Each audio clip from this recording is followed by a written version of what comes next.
অন্যতম বড় রাজনৈতিক দল এবং বাংলাদেশের গণতান্ত্রিক সংসদীয় গণতান্ত্রিক রাজনীতির সাথে বাংলাদেশ জামায়াতে ইসলামীর অস্তিত্ব ওতপ্রোতভাবে জড়িত। এটি একটি ইনসেপারেবল টুইন। দেশে দেশের বাইরে বাংলাদেশের নাগরিকরা জামায়াতে ইসলামের প্রতি অনেক আশা এবং আকাঙ্ক্ষা করে। ডেমোক্রেটিক প্রসেসে বাংলাদেশ জামায়াতে ইসলামীর রাজনৈতিক নিবন্ধন ছিল ইলেকশন কমিশনে, সেটি গণতান্ত্রিক উপায়ে ক্যান্সেল করা হয় নাই। তড়িঘড়ি করে ইলেকশন কমিশনের সামনে দরখাস্ত পেন্ডিং থাকা অবস্থায় আদালত মেজরিটির ভিত্তিতে এই রেজিস্ট্রেশনটিকে ক্যান্সেল করেছে। এর বিরুদ্ধে আমরা আপিল করেছিলাম। আপিল মামলার শুনানি হয়েছে, আগামীকালকে আবার শুনানি হবে। আজকে শুনানিতে মূল কথাটা যেটি এসেছে তার প্রথম ছিল যে প্রক্রিয়ায় আমাদের হাইকোর্ট বিভাগ এই নিবন্ধন ক্যান্সেল করেছে, বাতিল করেছে, এই প্রক্রিয়াটি মূলত ইলেকশন কমিশনের সামনে বিচারাধীন ছিল, বিবেচনাধীন ছিল। ইলেকশন কমিশনের সামনে বিবেচনাধীন কোনো বিষয় আদালত এইভাবে ক্যান্সেল করতে পারে না। এটিকে ইংরেজিতে বলে প্রিম্যাচিওর। আর সেকেন্ড কথা হলো, যারাই রিট পিটিশন দায়ের করেছিলেন তাদের কোনো লোকাল স্ট্যান্ডাই নাই।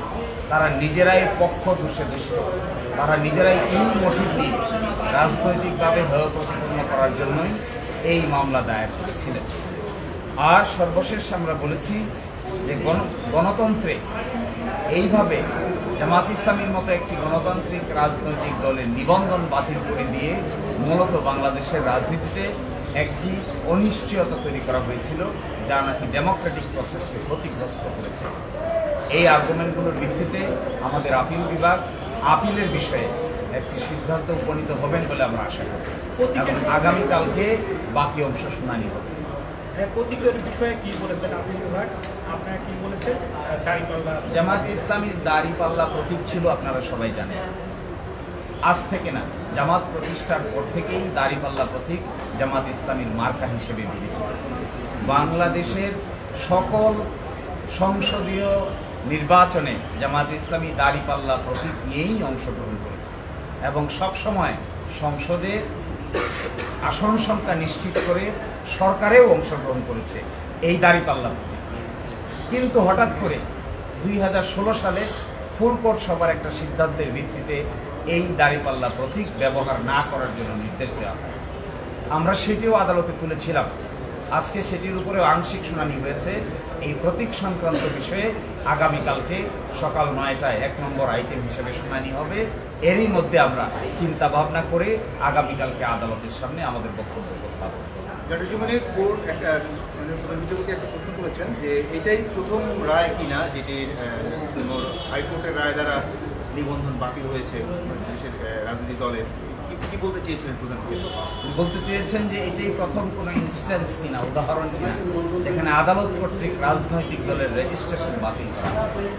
আমরা বলেছি আদালত কর্তৃক রাজনৈতিক দলের রেজিস্ট্রেশন বাতিলের নজির এই ভারতীয় উপমহাদেশে আর দ্বিতীয়টি নেই, এটি প্রথম।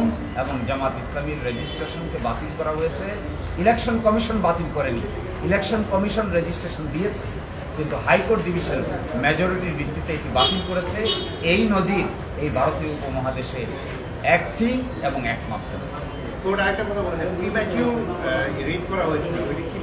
উনি বলেছেন যখন এই মামলাটি জনাব জসিমউদ্দিন সরকার জামায়াতের পক্ষ থেকে কাগজপত্র ইলেকশন কমিশনে জমা দিচ্ছিলেন, ইলেকশন কমিশন সংশোধনী দিয়েছিল, আবার জমা দিয়েছেন, আবার সংশোধনী দিয়েছে, আবার জমা দিয়েছেন, আবার সংশোধনী দিয়েছে।